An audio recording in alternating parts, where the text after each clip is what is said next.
Después que la gente se hubo saciado, Jesús apremió a sus discípulos a que subieran a la barca y se le adelantaran a la otra orilla, mientras él despedía a la gente.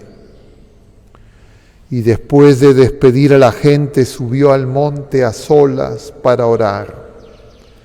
Llegada la noche, oraba allí solo. Mientras tanto, la barca iba ya muy lejos de tierra, sacudida por las olas, porque el viento era contrario. De madrugada se les acercó Jesús andando sobre el agua. Los discípulos, viéndole andar sobre el agua, se asustaron y gritaron de miedo pensando que era un fantasma. Jesús les dijo enseguida: «Ánimo, soy yo, no tengan miedo». Pedro le contestó: «Señor, si eres tú, mándame ir hacia ti andando sobre el agua». Él le dijo: «Ven». Pedro bajó de la barca y echó a andar sobre el agua, acercándose a Jesús, pero al sentir la fuerza del viento le entró miedo, empezó a hundirse y gritó: «Señor, sálvame». Enseguida Jesús extendió la mano, lo agarró y le dijo: «Qué poca fe, ¿por qué has dudado?». En cuanto subieron a la barca, amainó el viento. Los de la barca se postraron ante él diciendo: «Realmente eres Hijo de Dios».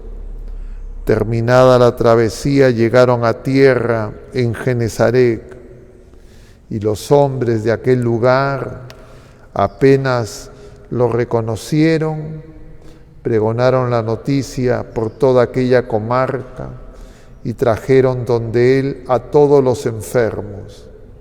Le pedían tocar siquiera la orla de su manto, y cuantos la tocaron quedaron curados.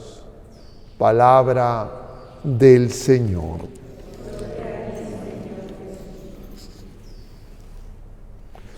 Tomen asiento un momento, queridos hermanos.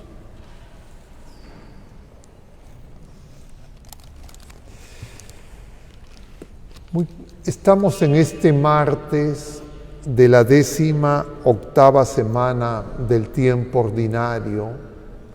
En esta semana lo que se nos propone como enseñanza es saber que nosotros, peregrinos en la vida presente, tenemos que crecer en la esperanza. Cuando yo crezco en la esperanza, mi fe se va purificando y voy creciendo en el amor. Pero a veces nosotros tenemos esperanzas vanas, como se nos decía el domingo.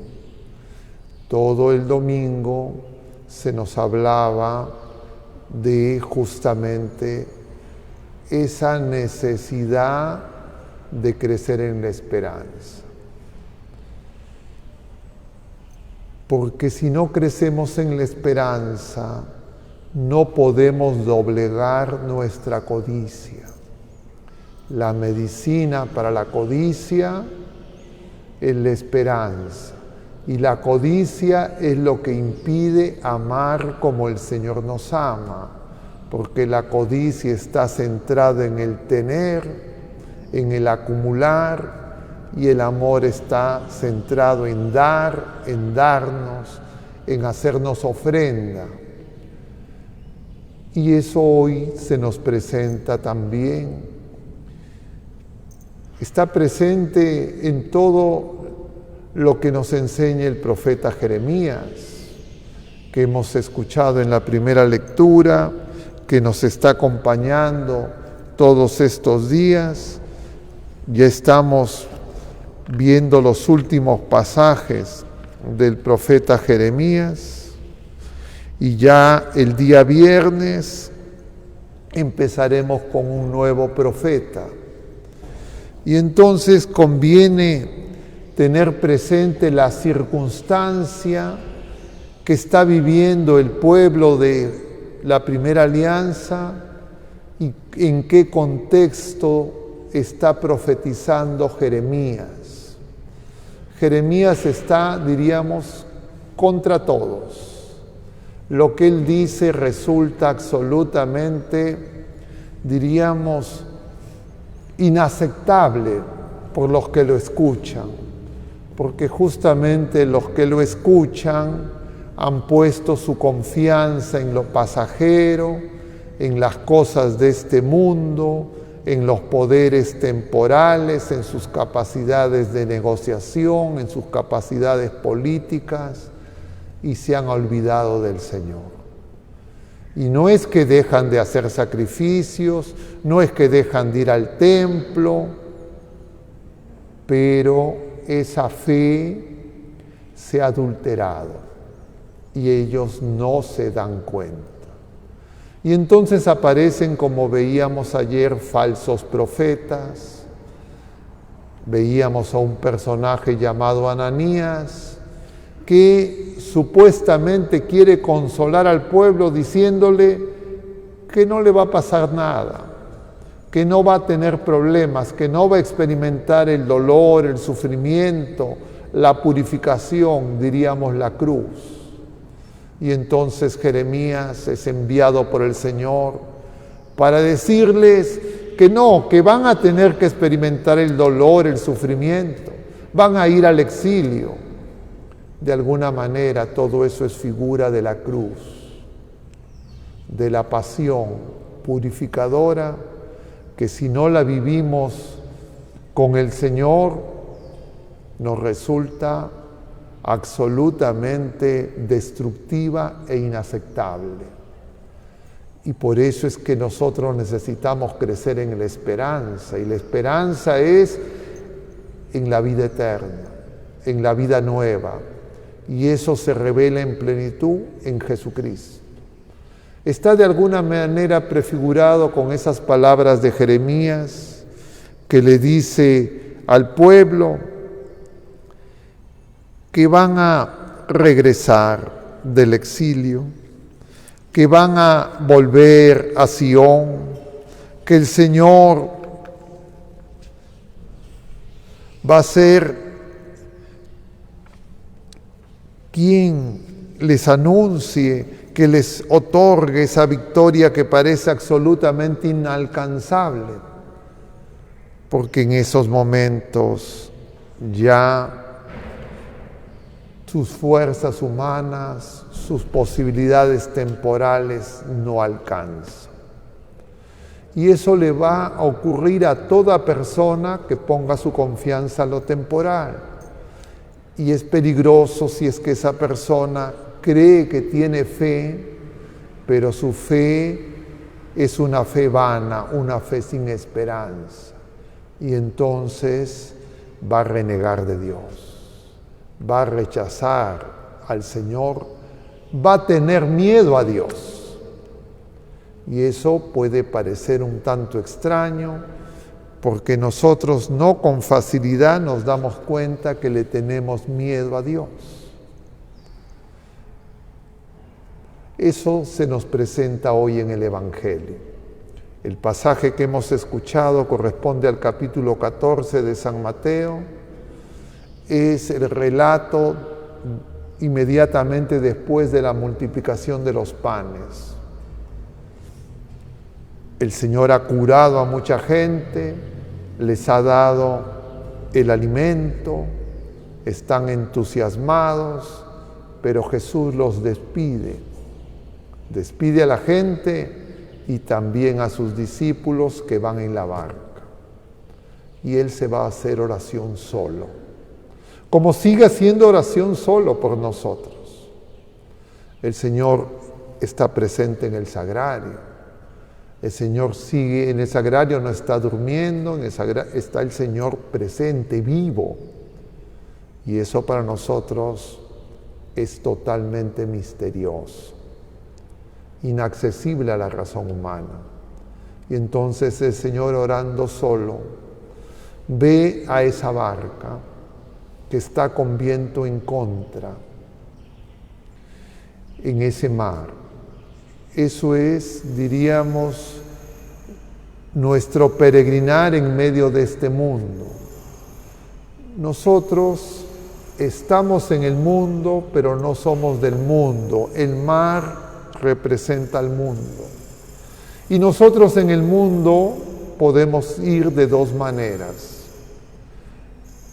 siguiendo la corriente del mundo, o como corresponde a lo que el Señor nos enseña y nos envía a nuestra misión, ir contra corriente del mundo.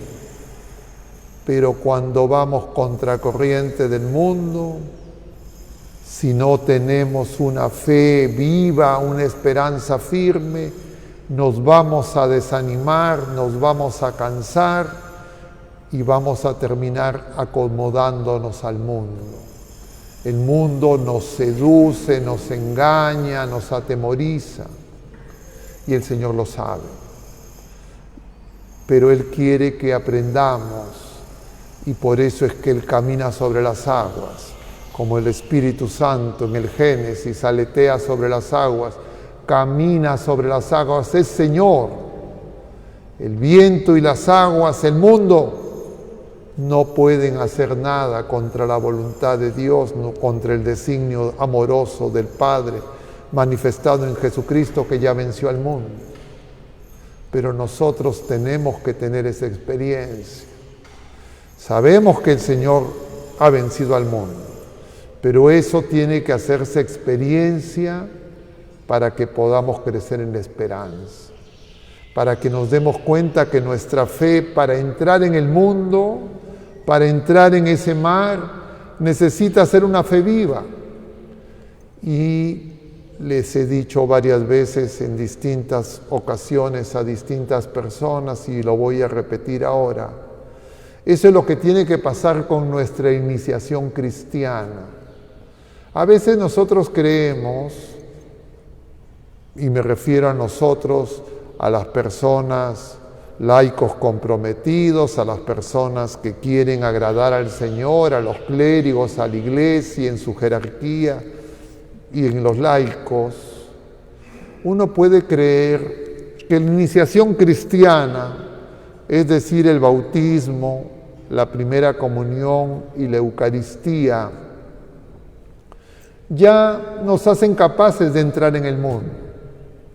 Y a veces enviamos a las personas al mundo con una fe muy pequeña. Eso es muy claramente visible en niños y en jóvenes que en el colegio, en la universidad, en el mundo, les dicen una o dos cosas y pierden la fe. Ya no quieren saber nada del Señor, ya no quieren buscar al Señor, ya no quieren confesarse, le tienen miedo al Señor. Porque el mundo nos atemoriza y no conocemos al Señor. Y nosotros tenemos que darnos cuenta de esa realidad. Los padres se tienen que dar cuenta de esa realidad, porque si no, no van a ellos crecer y no van a ayudar a sus hijos. Y entonces los van a enviar a sus hijos a que pierdan la fe. Y van a pagar para que sus hijos pierdan la fe, entre comillas, en esos centros educativos donde supuestamente van a ser y van a crecer como personas absolutamente equivocados y muchas veces inconscientes de esa realidad, y cuando ya ocurre el problema, ahí recién se dan cuenta. Y peor, no se dan cuenta la causa, por qué, qué pasó. Y entonces tenemos que darnos cuenta que para ir al mundo no basta una fe pequeña. Es lo que le pasa a Pedro. Lo primero es que Jesús empieza a caminar sobre las aguas, se asustan, es decir, le tienen miedo a Dios. ¿Qué significa eso? Que nosotros muchas veces lo que nos pide el Señor, quién es el Señor, su presencia vital, cercana, no la reconocemos y estamos más pendientes de las cosas del mundo y nos asustamos. Porque creemos que lo que pide el Señor es muy exigente, porque podemos creer que el Señor nos viene a quitar, porque podemos creer que lo que el mundo nos da es mejor, y porque nos olvidamos que nuestra fe tiene que ser probada, y entonces presumimos de la fe. Tal vez es de las presunciones y de las vanaglorias más peligrosas, y tenemos que darnos cuenta.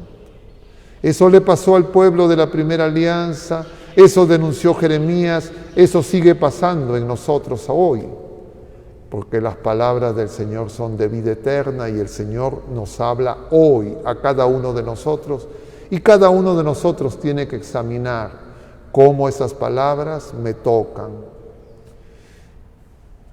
Luego de que el Señor les dice que no teman, que es Él, Pedro le pide al Señor que si es que es Él, quiere ir ahí. Pedro quiere caminar sobre las aguas, pero Pedro tiene poca fe. Y nosotros con poca fe, oligopistoi, le dice Jesús a Pedro, hombre de poca fe, no podemos. Y esa poca fe,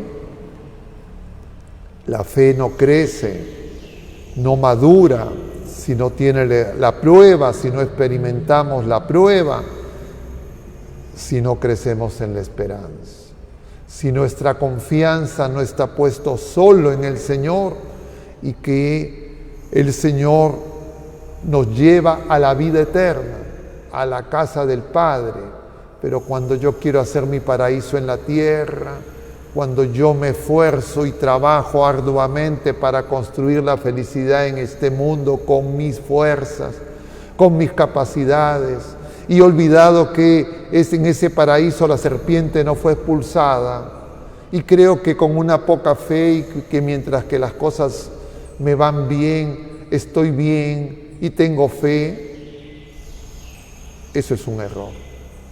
Y el Señor quiere que nos demos cuenta y Él mismo lo demostró en su vida terrena y nos sigue mostrando eso en cada uno de nosotros. Entonces a veces uno hace y en su oración le pide al Señor, quiero ser más fiel, quiero crecer en la fe.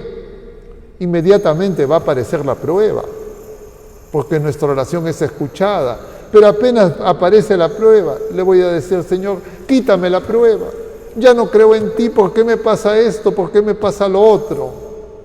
Y es que no conozco al Señor, no me conozco a mí mismo, no sé de dónde vengo y no sé a dónde voy. Me he imaginado una idea de Dios, una ideología religiosa, y a eso le llamo fe. Y el Señor quiere que esa fe sea purificada y que esa fe crezca. Pero pasada la prueba, si nos mantenemos firmes, veremos que esa prueba es simplemente para crecer, que esa prueba no es para destruirnos, que el Señor no nos viene a quitar, sino que nos viene a dar. Él viene a darse. Y si es que yo no aprendo eso, cuando llegue el momento de la prueba definitiva, que es el día de la verdad, como decían en el Antiguo Testamento los patriarcas y los profetas, el día de la ira, es decir, el día de nuestra Pascua, entonces será para nosotros el día más terrible.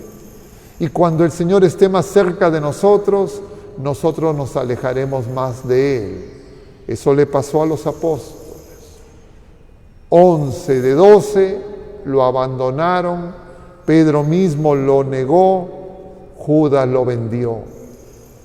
Y eso no está puesto para que nosotros creamos que es algo de ellos, que es algo del pasado. Eso es algo que cada uno de nosotros va a tener que vivir y experimentar, y el Señor nos va preparando. Por eso, pidámosle al Señor en este día que aumente nuestra fe, que nos dé una fe viva, una firme esperanza, para que podamos amar como el Señor nos ama y para que las seducciones, las vanaglorias no nos engañen ni nos seduzcan, ni tampoco las pruebas, las acechanzas de este mundo, de esos vientos que van a golpear a la iglesia y a cada bautizado, a cada familia, pero que en Cristo nosotros llegaremos a tierra firme y el Señor seguirá curando a través nuestro y nos seguirá curando a nosotros mismos. Que el Señor misericordioso nos ayude para que comprendamos el camino, la verdad y la vida que nos ha revelado en su Hijo amado. Que así sea.